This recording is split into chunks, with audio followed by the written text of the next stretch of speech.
राजा विक्रमादित्य ने पुनः शीशम वृक्ष के समीप जाकर बेताल को नीचे उतारा और उसे कंधे पर उठाकर वापस लौट पड़ा। उसे लेकर जब वो वहां से चला तो मार्ग में बेताल फिर बोला, राजन, मुझे पाने के लिए तुम बहुत ही परिश्रम कर रहे हो। तुम्हारे श्रम को भुलाने के लिए इस बार मैं तुम्हें एक नई कथा सुनाता हूँ। पूर्व सागर के तट पर ताम्रलिप्त नाम की एक नगरी है। प्राचीन काल में वहां चंद्रसेन नाम का एक राजा राज करता था। वो राजा महाप्रतापी था। वो शत्रुओं का धन तो छीन लेता था, किंतु पराये धन या संपत्ति को हाथ भी नहीं लगाता था। वो पर स्त्रियों से तो मुंह फेरे रहता था, किंतु रणभूमि में अपने दुश्मनों का वध करते हुए उसे तनिक भी संकोच नहीं होता था। एक बार उस राजा की ड्योढ़ी पर दक्षिण का सत्वशील नामक एक राजकुमार आया। उसने राजा के पास अपने आने की सूचना भिजवाई और अपने साथियों सहित उनके सम्मुख अपनी निर्धनता दिखाने के लिए चिथड़े फाड़े। वो वहां प्रत्याशी बनकर अनेक वर्षों तक राजा की सेवा करता रहा, किंतु राजा से कोई पुरस्कार न पा सका। तब उसने सोचा, राजकुल में जन्म पाने के बाद भी मैं इतना दरिद्र क्यों हूं, और दरिद्र होने पर भी मेरे मन में विधाता ने इतनी महत्वाकांक्षा क्यों दी है। मैं अपने साथियों के साथ इस प्रकार राजा की सेवा कर रहा हूं और भूख से कष्ट पा रहा हूं, फिर भी राजा ने हमारी ओर आंख उठाकर भी नहीं देखा। सत्वशील ये बातें सोच ही रहा था कि एक दिन राजा आखेट को निकला। घोड़ों और पैदल चलने वालों के साथ वो भी राजा के साथ वन में गया। आखेट करते हुए राजा ने उस वन में एक विशाल मतवाले सुअर का दूर से पीछा किया। उसका पीछा करता हुआ वो बहुत दूर एक दूसरे वन में जा पहुंचा। वहां घास पात से ढके मैदान में सुअर गायब हो गया और थके हुए राजा को उस महावन में दिशाभ्रम हो गया। हवा से बातें करने वाले घोड़े पर सवार राजा के पीछे पीछे भूख और प्यास से व्याकुल सत्वशील उसे खोजता हुआ पैदल ही किसी प्रकार उसके पास पहुंचा। उसे ऐसी बुरी हालत में देखकर राजा ने स्नेहपूर्वक पूछा, सत्वशील, क्या तुम वो मार्ग जानते हो जिससे हम यहाँ आए थे? ये सुनकर सत्वशील ने हाथ जोड़कर कहा, हाँ श्रीमान, मैं वो मार्ग जानता हूँ, लेकिन अभी कुछ देर यहाँ विश्राम करें, क्योंकि अभी बहुत तेज गर्मी है। सूर्य देवता अभी बहुत तेजी से अपने तेज को पृथ्वी पर फैला रहे हैं। ठीक है, राजा ने कहा, पर तुम ये तो देखो कि ऐसे में कहीं पानी भी मिल सकता है या नहीं। प्यास के कारण मेरा गला सूख रहा है। देखता हूँ श्रीमंत। ये कहकर सत्वशील एक ऊंचे वृक्ष पर चढ़ गया, जहां से उसे एक नदी दिखाई पड़ी। वृक्ष से उतरकर वो राजा को वहां ले गया। तत्पश्चात राजा को जल पिलाकर उसकी थकान दूर की। राजा के पानी पी लेने के पश्चात उसने अपने कपड़े की खूंट से कुछ मधुर आंवले निकाले और उन्हें धोकर राजा के समक्ष पेश किया। जब राजा ने उससे ये पूछा कि ये कहाँ से लाए, तब वो अंजलि में आंवले लिए हुए घुटनों के बल बैठ गया और राजा से बोला, हे स्वामी, मैं पिछले 10 वर्षों से इन आंवलों पर ही निर्वाह करता हुआ बौद्ध मुनि का व्रत धारण करके आपकी आराधना कर रहा हूँ। इसमें संदेह नहीं कि सच्चे अर्थों में तुम्हारा मन सत्वशील है। ऐसा कहकर कृपावश उस राजा ने सोचा, उन राजाओं को धिक्कार है जो सेवकों का दुख नहीं जानते, और उनके मंत्रियों को भी धिक्कार है जो अपनी वैसी स्थिति राजा को नहीं बतलाते। ये सोचकर सत्वशील के बहुत कहने सुनने पर राजा ने उसके हाथ से 2 आंवले लेकर खाए और जल पिया। अनंतर सत्वशील ने भी जल पिया और राजा के साथ वहां कुछ देर विश्राम किया। बाद में सत्वशील ने घोड़े पर जीन कसी और उस पर राजा को सवार कराया। वो स्वयं राह दिखाता हुआ आगे आगे चला। राजा के बहुत कहने पर भी वो उसके घोड़े पर पीछे नहीं बैठा। रास्ते में राजा के बिछुड़े हुए सैनिक भी मिल गए और सबको साथ लेकर वो राजधानी लौट आए। राजधानी में पहुंचकर राजा ने उसकी स्वामी भक्ति का वृतांत सबको सुनाया, लेकिन उसे भरपूर धन और धरती देकर भी अपने को उर्ऋणी नहीं माना। इस तरह सत्वशील कृतार्थ हुआ। प्रत्याशी का रूप छोड़कर राजा चंद्रसेन के निकट रहने लगा। एक बार राजा ने उसे अपने लिए सिंघल नरेश की कन्या मांगने हेतु सिंघल द्वीप भेजा। समुद्र मार्ग से जाने के लिए सत्वशील ने अपने अभीष्ट देवता का पूजन किया और राजा की आज्ञा से ब्राह्मणों सहित जहाज पर सवार हुआ। जहाज जब आधे रास्ते में पहुंचा तभी अचानक एक आश्चर्य हुआ। उस समुद्र के भीतर से एक ध्वज ऊपर उठा। वो ध्वज उत्तरोत्तर ऊपर उठता गया और उसकी ऊंचाई बहुत अधिक हो गई। उस ध्वज का दंड सोने से बना हुआ था और उस पर रंग बिरंगी पताकाएं फहरा रही थीं। अचानक उसी समय आकाश में घटाएं घिर आईं। मूसलाधार वर्षा होने लगी और हवा की गति तीव्र हो उठी। जिस प्रकार हाथी को बलपूर्वक खींचा जाता है, उसी प्रकार वर्षा और वायु के द्वारा खींचकर सत्वशील का जहाज उस ध्वज स्तंभ से जा बंधा। उस जहाज पर जो ब्राह्मण थे वो भयभीत होकर अपने राजा चंद्रसेन को पुकारते हुए चिल्लाने लगे, हे राजन, हमें बचा लो, ये क्या अनर्थ हो रहा है। जब उनका रोना चिल्लाना सत्वशील से न सुना गया तो वो स्वामी भक्त हाथ में तलवार लेकर अपने वस्त्र समेटकर ध्वज के निकट समुद्र में कूद पड़ा। वास्तविक कारण न जानने पर भी उसने समुद्र के इस उपद्रव का प्रतिकार करने के लिए अपने प्राणों की बाजी लगा दी।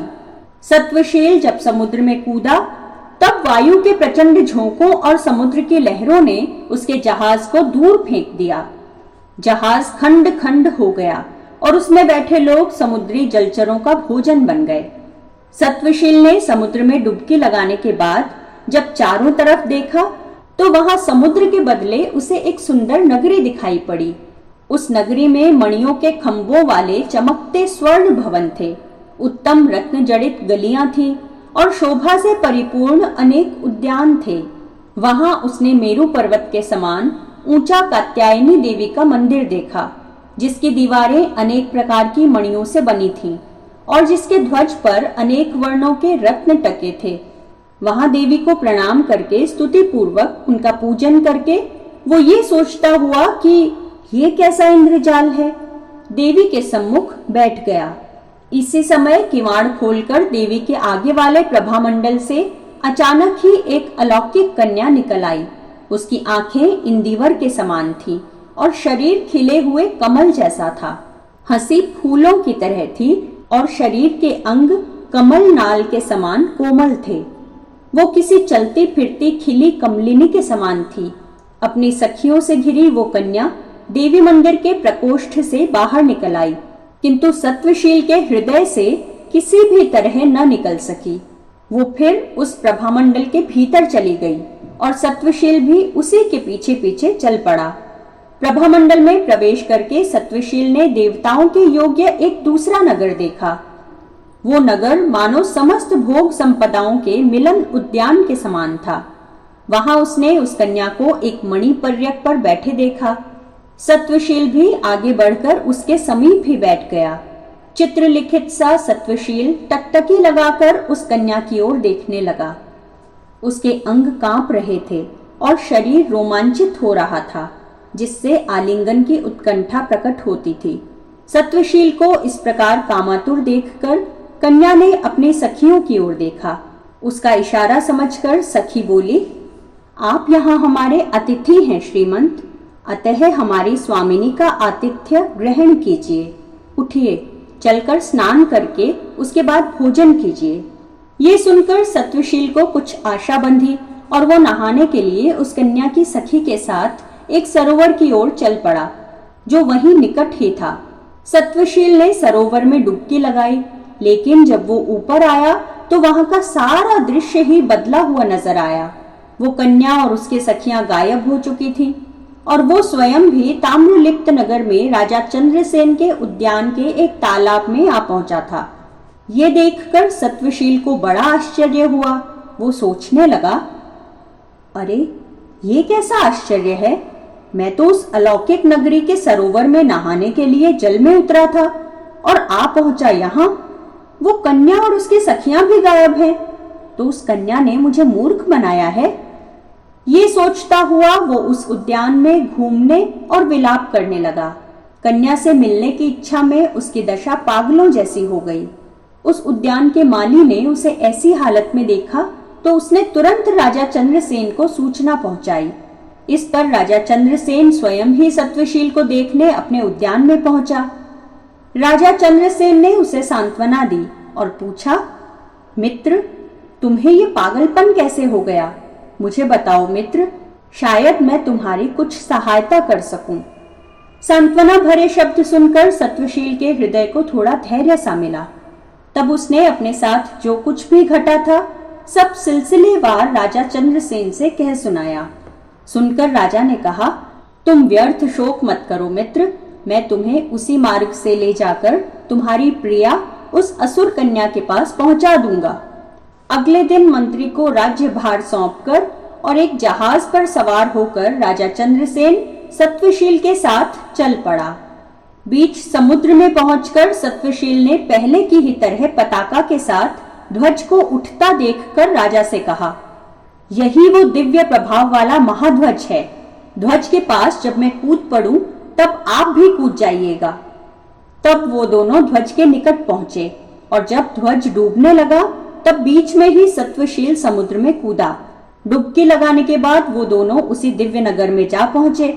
वहां राजा ने आश्चर्यपूर्वक देखते हुए देवी पार्वती को प्रणाम किया और सत्वशील के साथ वहीं बैठ गया। उसी समय उस प्रभामंडल से अपनी सखियों सहित वो कन्या बाहर निकल आई, जिसे देखकर सत्वशील ने बताया, राजन, यही है वो सुंदरी जिससे मैं प्रेम करने लगा हूँ। उस कन्या ने भी राजा को देख लिया था। वो कन्या जब कात्यायनी देवी के मंदिर में पूजन करने चली गई तो राजा चंद्रसेन सत्वशील को साथ लेकर उद्यान में चला गया। कन्या जब पूजन समाप्त करके मंदिर से बाहर निकली तो उसने अपने सखी से कहा, सखी, जरा जाकर देखो तो मैंने जिन महापुरुष को यहाँ देखा था वो कहाँ हैं? मुझे वो कोई श्रेष्ठ व पूज्य पुरुष महसूस हुए थे। अतः उनसे प्रार्थना करो कि वो यहाँ पधारें और हमारा आतिथ्य स्वीकार करें।